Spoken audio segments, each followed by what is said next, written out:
Okay, we're going to move on now to the issue of water transport.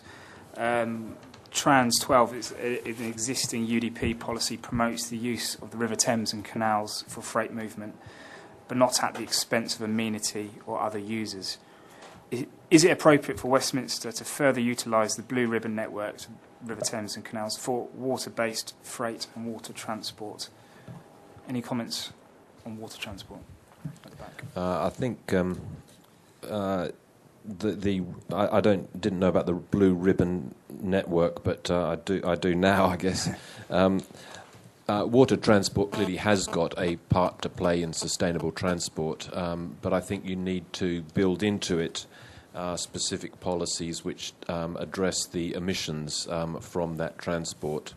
And in particular, I would cite the need to make sort of low emission zones, in a sense. The US is putting a 200-mile low emission zone to keep the most hazardous emissions away from the coast. We should do the same with the Thames and the canals.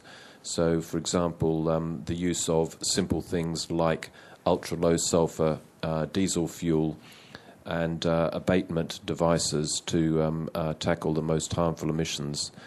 Black carbon is a big problem from marine transport, but also particulates generally, and NO2, NOx, and SO2.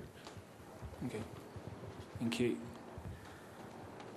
Any other points people want to raise in relation to water transport? At the front.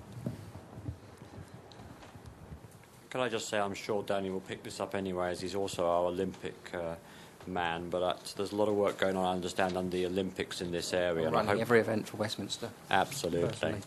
And I'm hoping that the work that's being done by the Olympic team in terms of the River Lee, that some good practices being developed there, any good lessons we learn in Westminster and learn from those and use them accordingly, as all the good things Simon said earlier.